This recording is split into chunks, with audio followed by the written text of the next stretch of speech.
Yes!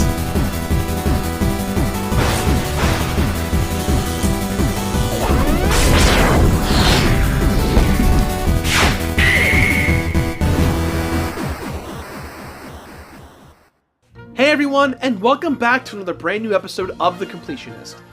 Kingdom Hearts is a very special series to many gamers all across the world.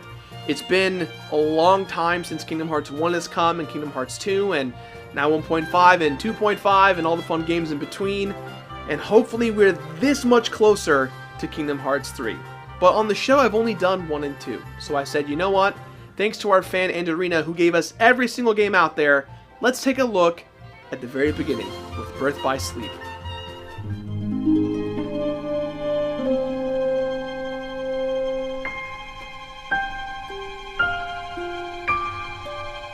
The world awaits in bated breath as yet another year goes by with no true sequel to Kingdom Hearts 2 being released. In recent years, we've got Kingdom Hearts 1.5 for the PS3, 2.5 for the PS3, and now sometime this year we've been promised Kingdom Hearts 2.8 Final Chapter Prologue and a rumored 2.9 for the PlayStation 4, all before the release of Kingdom Hearts 3.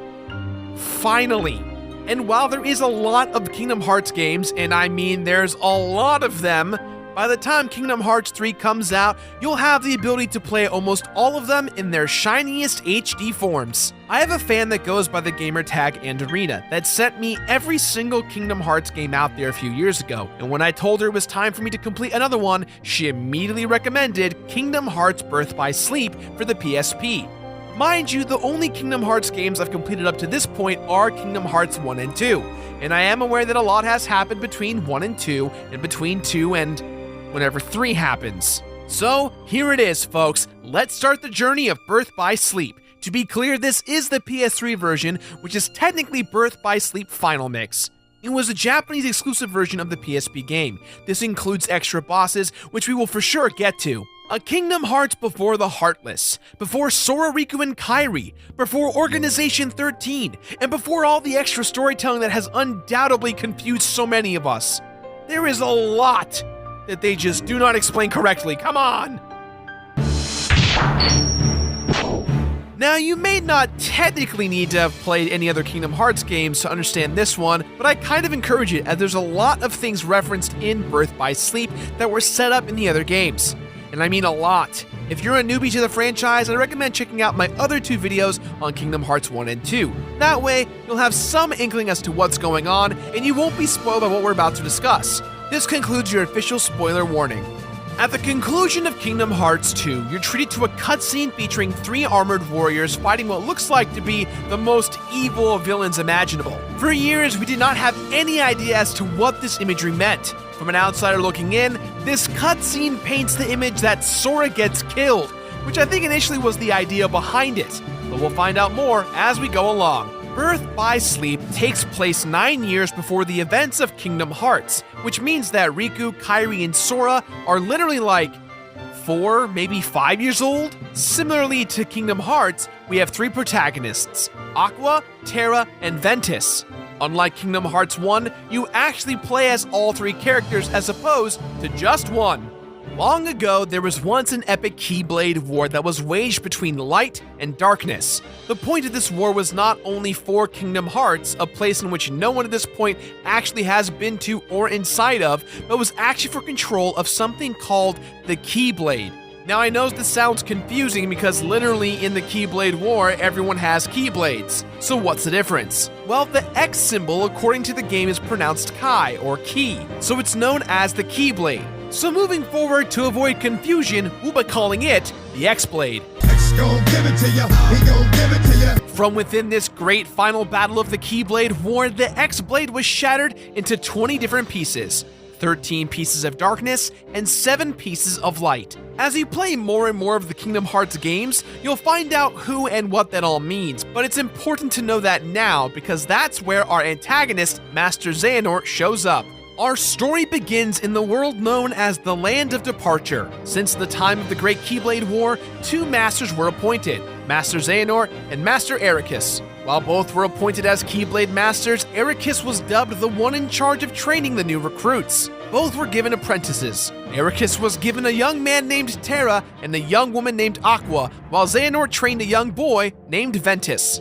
Master Xehanort studies and learns all about Kingdom Hearts and the X-Blade, and how to harness it for his own aspirations. Xehanort needs a vessel in order to form the X-Blade, and he needs a physical person who's powerful enough to be said vessel. Of course, Ventus is his vessel, but Ventus is weak sauce, so he comes up with a devious plan to strengthen Ventus. Meanwhile, Ventus, Aqua, and Terra have been training their whole lives, and they're finally ready to take a test known as the Mark of Mastery, which will officially make them peers with Xehanort and Ericus. As Aqua and Terra are taking their exam, Xehanort slowly intervenes and forces Terra to harbor some darkness. That's a big issue with all the characters in this world. While we know that they are mostly good, some, such as Terra and Riku, harbor some darkness in them, and they are convinced that they can control it, but generally overtakes them. Aqua passes the exam while Terra fails, creating uncertainty in his heart. Shortly after these events transpire, Xehanort consults with a mysterious figure known as Vanitas. Cryptic stuff aside, suddenly the world is filled with a new enemy type known as the Unversed, with Xehanort suddenly gone missing. See, this is a bit frustrating for me as a gamer, as this is the third type of enemy that essentially is a Heartless, but technically isn't in this game's lore. But I will let it slide, Birth by Sleep, on the account that this story, for as nuts as it may sound, is actually quite interesting. And so our stage is set. Ericus, after consulting the retired Yen Sid, sends Aqua and Terra to stop the Unversed. Aqua is also being asked to look after Terra in secrecy, as Ericus fears for the darkness in Terra's heart. As the two of them take off, Ventus runs into Vanitas, who baits him into going after Terra for fear of his life. And Mickey Mouse is here too, training under Yen Sid to also be a Keyblade Master because, you know, Disney. M-I-C-K-E-Y-M-O-U-S-E, Disney Cash. Disney Cash. You gotta sometimes make that cash. To wrap things up, I want to stress the young ages of Riku, Kairi, and Sora. As for the story develops, Terra meets Riku, Ventus meets Sora, and Aqua meets Kairi. These meetings are very important, as it's in these moments that the Keyblade Inheritance ceremony commences. The heart of the six characters bond with each other, and it gives the connecting arc as to why Riku, Sora, and Kairi have Keyblades.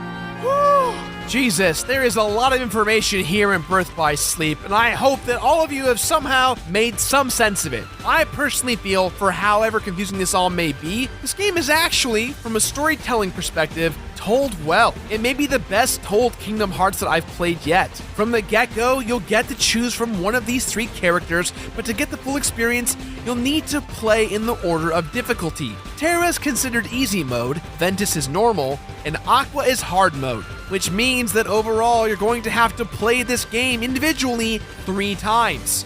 Of course, all the stuff you love from Kingdom Hearts is here. Different Disney worlds, Final Fantasy cameos, and Keyblades for everyone. You guys still with me?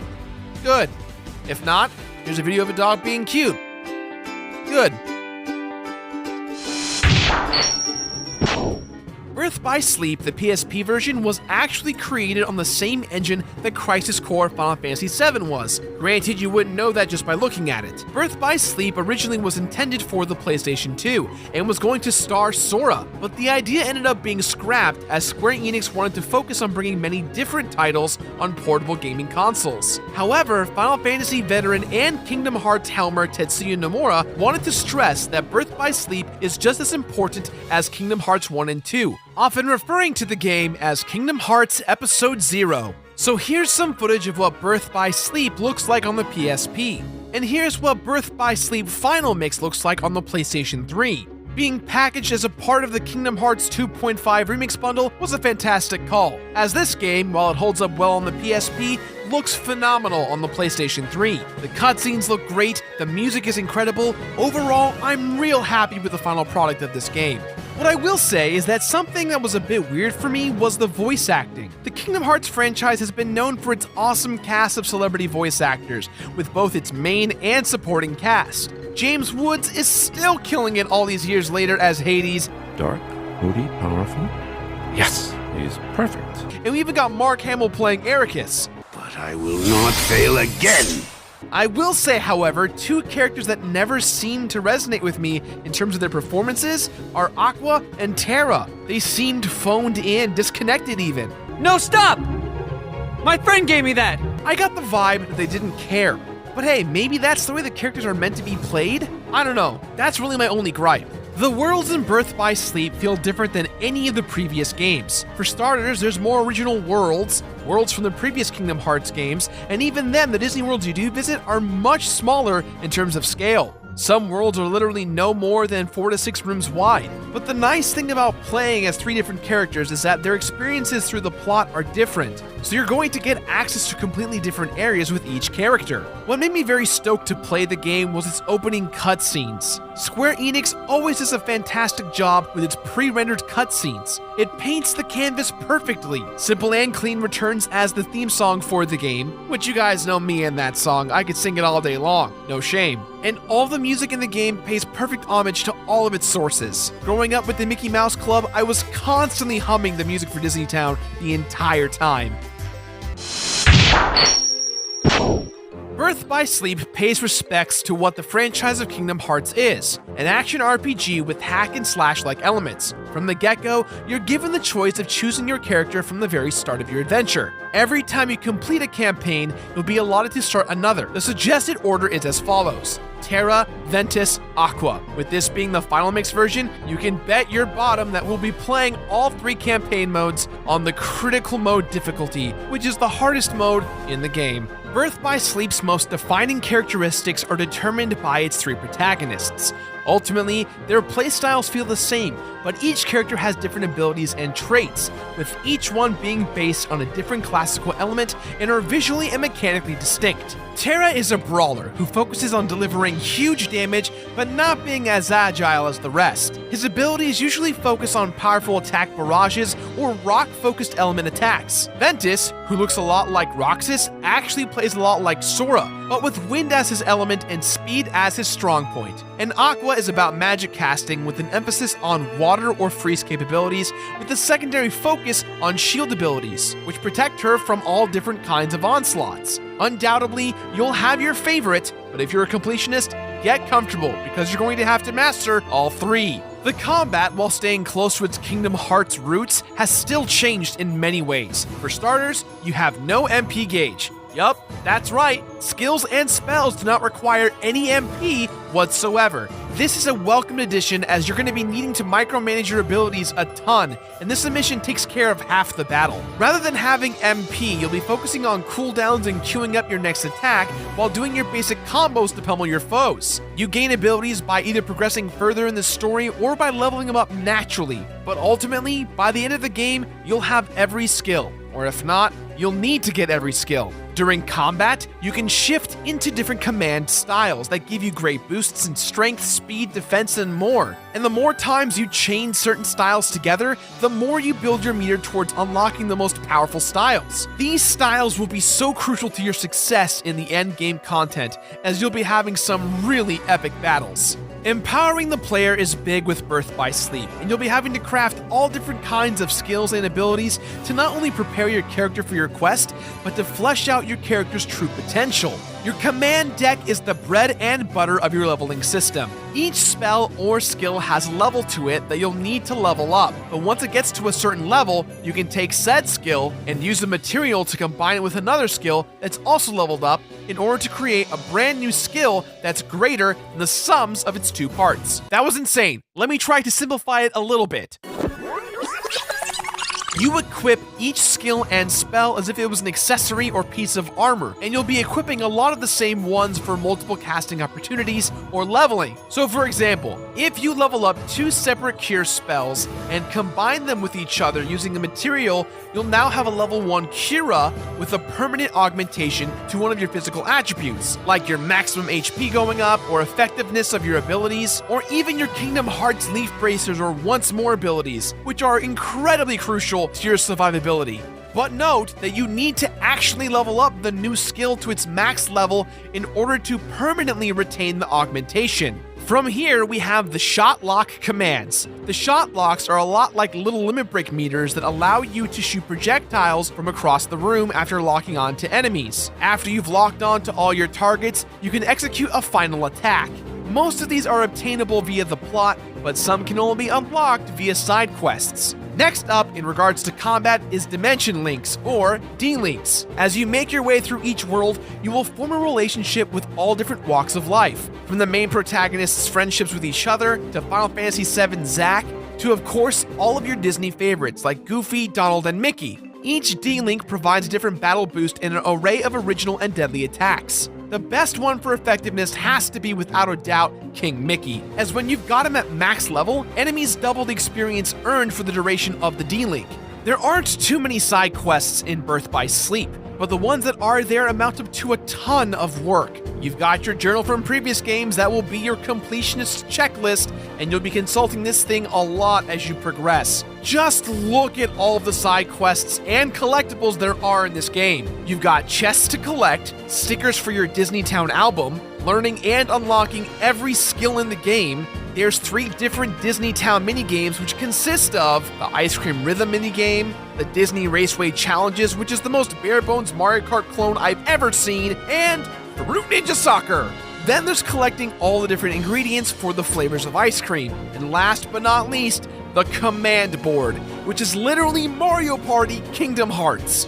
Most of these minigames are actually a lot of fun, straightforward, and benefit you in some great ways. But here lies the biggest problem of Birth by Sleep, the padding out of the gameplay. Think about it this way. The world from Sleeping Beauty, as an example per se, has 18 chests. Getting all 18 chests? Pretty easy. However, you're playing the game 3 times, which means you've got to get every chest 3 times. This is probably the most frustrating thing about the game, and what's worse is that there's a world known as the Mirage Battle Arena. This world not only has dozens of challenges that you'll need to complete and level up in via combat, but you'll also have to repeat challenges we've already completed, such as the command boards and the Disney Raceway challenges, in their entirety.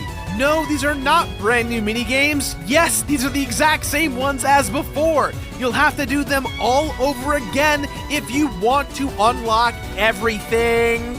There's no ignoring these repeated challenges, since there are all kinds of medals and rankings that can only be unlocked in this specific arena. You're going to be farming a lot of medals because you'll have to own certain items and skills that can only be purchased in the Battle Arena store. This world alone makes the game go from being a 20-hour campaign to at least a 40 to 50-hour campaign. And mind you, you've got to do this 3 times. Oh man, the struggle's going to be very fun for this game. As we wrap things up with the Mirage Arena, it's important to note that this is where the multiplayer on the PSP game would come into play. The Mirage Arena was designed to encompass more players to play the minigames with you. This feature, while gutted from the PlayStation 3 port, still has remnants of the original multiplayer. Skills like Group Cure and Group Trinity attacks, while unlockable through the Mirage Arena store, exist in this game and actually require you to own them, which is weird because you don't need them for any other reason. So there is no gummy ship required in this game, which I kind of appreciate. All 3 characters have the ability to fly through space, as they're given their very own key armor, and they can turn their respective keyblades into personalized space bikes. Moving throughout the game's plots via visiting all of the Disney worlds really helps the pacing quite a bit. You have purpose for each visit, as opposed to Sora's traditional, "Oh, what's this world about?" The plot tactfully weaves itself together, giving a lot more drive and character development for our protagonists. The unversed, while not the most unique of enemies, don't mess around. I wish there were more variations, as they feel like different takes on current standing Heartless and Nobodies. I will add that the boss fights in Birth by Sleep are awesome. Whether it's a secret boss fight or a plot-based boss fight, you'll be having a lot of fun figuring out the best tactics required to overcome what stands in your way. With this being on the PlayStation 3, there's going to be a lot of trophies that you're going to have to invest some time into getting. The game, both in and out of menus, is very aware of what your journey entails. You've got checklists, you've got the story, you've got your character's overall progression. There's a lot to complete in this game. I'd even argue that there's more to do in this game than the original 2 games. But that's just me. Caltrate Joint Health. 90% of users reported reduced mild joint discomfort. When you unwrap an Uncle Toby's muesli bar, you're unwrapping more than Odie goodness. You're unwrapping the yeah.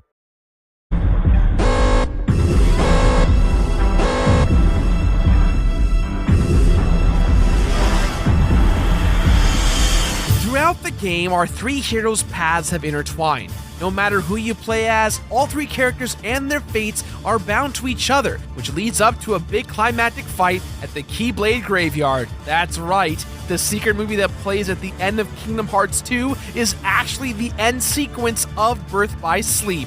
Heavy stuff. But before we get to that, we do have some drama leading up to this. Once Ventus returns to the land of departure, Master Ericus decides that Ventus must be destroyed. Terra comes to Ventus's aid, which leads to a standoff between master and pupil. Ericus discovers Xehanort's plot to turn Ventus into the X-Blade and thusly claims that by destroying Ventus, they can save the entire universe. But Terra can't kill his friend and is convinced that Master Ericus is filled with darkness. Terra, using the power of darkness, defeats his former master and makes his way towards the Keyblade Graveyard, with Ventus and Aqua trailing right behind him.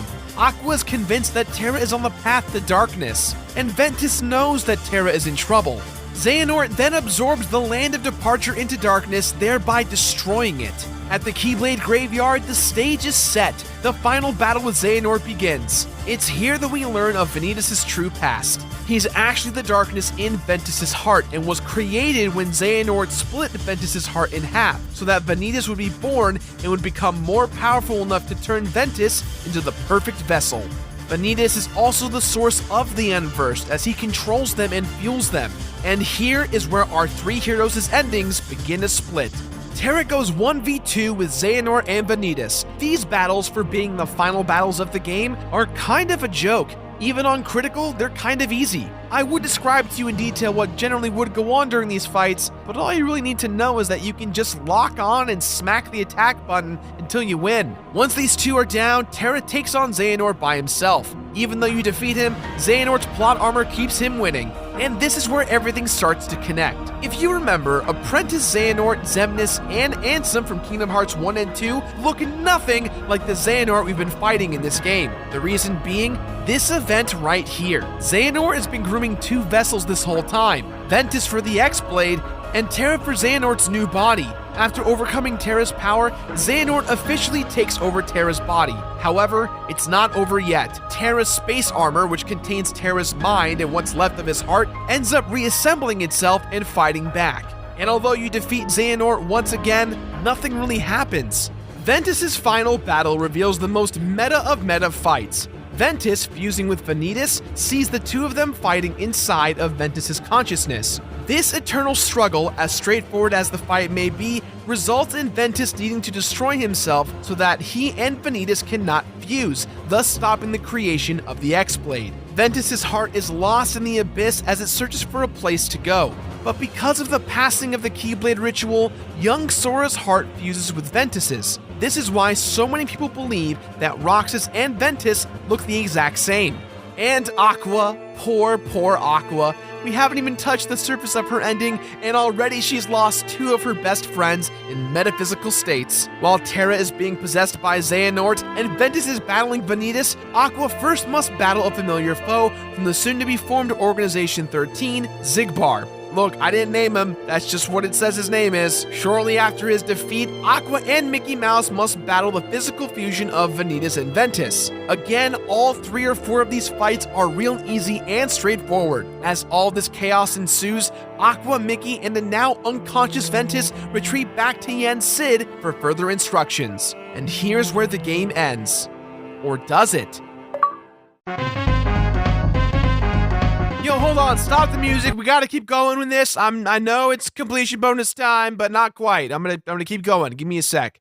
After completing all 3 stories, you will unlock the final chapter, which continues the story of Aqua and Ventus. Master Ericus told Aqua something she must do in order to protect the now powerless world of the Land of Departure. She needs to lock the world away from darkness with Master Ericus' Keyblade. This is the first time we see in the series that a world can be locked or unlocked. When Aqua locks the Land of Departure, it suddenly turns into Castle Oblivion, which is the setting for Kingdom Hearts Chain of Memories and other games. Aqua leaves Ventus in the throne room, letting him know that she will return one day with Terra when he's awake. Aqua notices that Radiant Garden, or Hollow Bastion, is covered in darkness and requires attention. Upon her arrival, the totally real now final boss fight begins. A now Xehanort-possessed Terra, or as I like to call him, Terranort, battles Aqua, and this guy is actually very tough, but not too tough. After his defeat, Xehanort then unlocks his heart, but Terra is still fighting to take his heart and body back. Defeat this final form of Terranort, and upon its defeat, Terranort becomes unconscious and falls into darkness, but Aqua dives after him. She successfully catches him, but realizes that she does not have enough power to save the both of them. She hands him her own Keyblade and uses her Key Armor to send Terranort back to the light. Aqua then proceeds to fall and drift away into darkness. Okay, you can start the music animation now. Come on, yeah, there you go. All right, we're back on track now.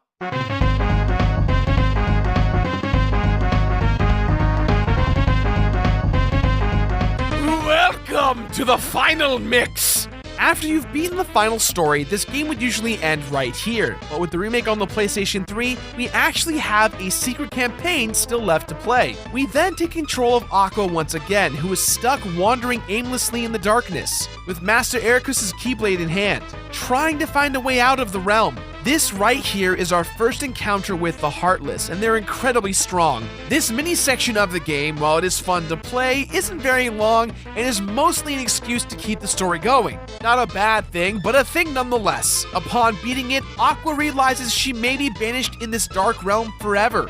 But she soon meets a hooded figure. Based on his voice, and for you fellow Kingdom Hearts fans out there, this is the voice of Ansem the Wise. We've also unlocked a few secret movies exclusive to this version of the game. These movies tell the tale of how Apprentice Terranort rose to power, what happened to Terra, and what becomes of the rest of the Kingdom Hearts characters. The way these movies are illustrated will definitely get your heartstrings going a little bit because of the Kingdom Hearts theme Dearly Beloved. It gets me every single time! Hashtag emo boys. How could this happen to me? After you beat the game once, you'll unlock something called the Trinity Archives. This acts as your ultimate completionist checklist outside of the menus in the game. There are trophies in the Trinity Archives menu that will tell you exactly what you need to do to complete the game from that aspect. Things like getting enough money, walking enough steps, killing enough monsters, you know the drill. But aside from all of that, we still have to complete the journal 3 times. That essentially means every move, every item, every monster, all the reports, every minigame, both inside and outside of the Mirage Arena, and fight the secret bosses, essentially fully completing the notebooks for all 3 characters. Oh yeah, secret bosses. There's a few secret bosses, and they are not pretty, my friends. The Mirage Arena is where you're going to be fighting our first secret boss. Remember the whale from Pinocchio, Monstro? Well, he's a secret boss in this game. Honestly, he is the easiest, as you can farm him for medals fairly easily by using the Mine Explosion technique, not the Mind Explosion technique. It's a completely different technique.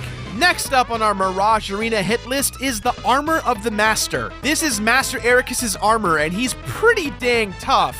Defeating him will grant you bragging rights and unlock more fights later on in the arena. Next up is the Lingering Spirit of Vanitas. Now, this is where the difficulty spike just goes through the roof. If you thought playing this game was easy, even on the critical setting, wait until these final 3 boss fights. They will tear you to fucking shreds. Prepare to be angry, prepare to rage, and prepare to spend a lot of time in these fights. And prepare to do all of these 3 times. Once you finally conquer the Lingering Spirit, you will unlock a Keyblade. It's time to go revisit the Land of Departure. Going there will cue a cutscene between your character and, from what the internet tells me, a young time-traveling Xehanort. This boss right here,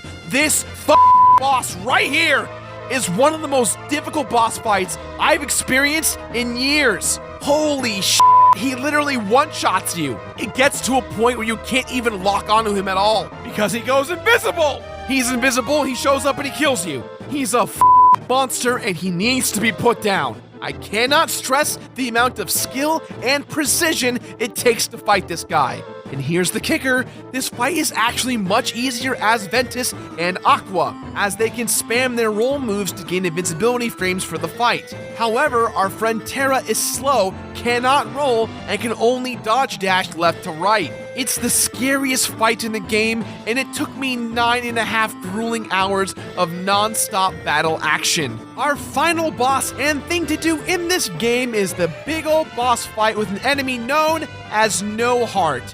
This guy, he may be evil, but damn, he looks cool. Honestly, this fight looks scary, but compared to Trollinort, it's a cakewalk. Remember your favorite moves, remember to breathe, and go with God, or whoever you like to go with. Maybe it's Steve, maybe it's Sally, I don't know, you tell me. Mind you, in order to complete this game in its PS3 glory form, you have to have played it from start to finish on all of the campaigns 100% on critical mode. This, combined with doing everything 3 times over and over and over again, on top of the Trinity archives, makes this one of the most difficult games I've completed in years. And the cherry on the very top, when it's all said and done, what do you get? A PlayStation 3 wallpaper signifying that you completed the game.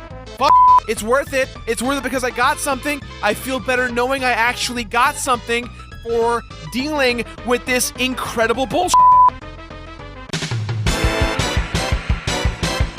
Between all 3 characters, these are the following stats for my entire playthrough of Birth by Sleep Final Mix. 139 hours of playtime, 46 PlayStation trophies unlocked, 3 full campaigns on critical mode, which is the hardest setting with 2 additional final ending campaigns, 15 rounds of Ice Cream Revolution, 24 rounds of Mario Kart Disney Edition, 42 rounds of Mario Party Disney Edition, 48 Mirage Arena combat challenges, all of which are anywhere from 5 to 30 minutes long. All of these stats don't even include the amount of times I it all up. 24 ice creams created, 60 Disney stickers collected, 123 first attack impressions with the Unburst, 374 treasures bought with the Keyblade, 623 commands combined, fused, obtained, learned, whatever the hell you want to call it, 15 secret bosses fought and killed with a total combined failure attempts of 1,276. That's an average of 255 deaths per boss.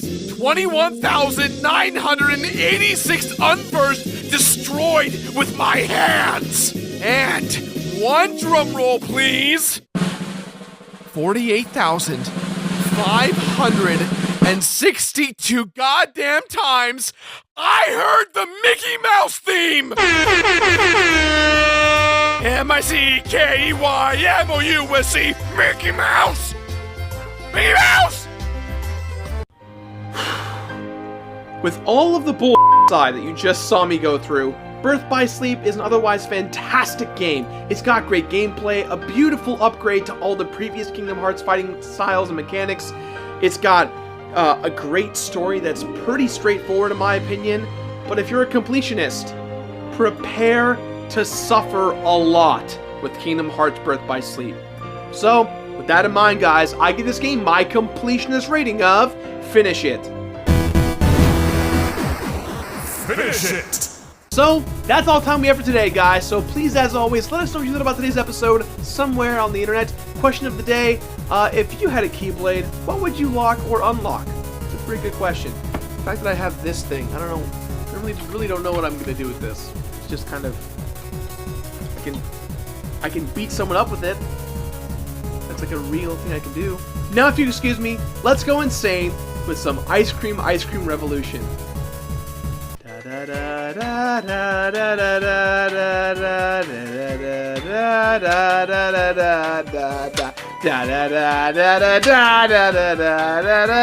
It's a small world after all. It's a small world after all. It's a small world after all. It's a small world after all. It's a small world.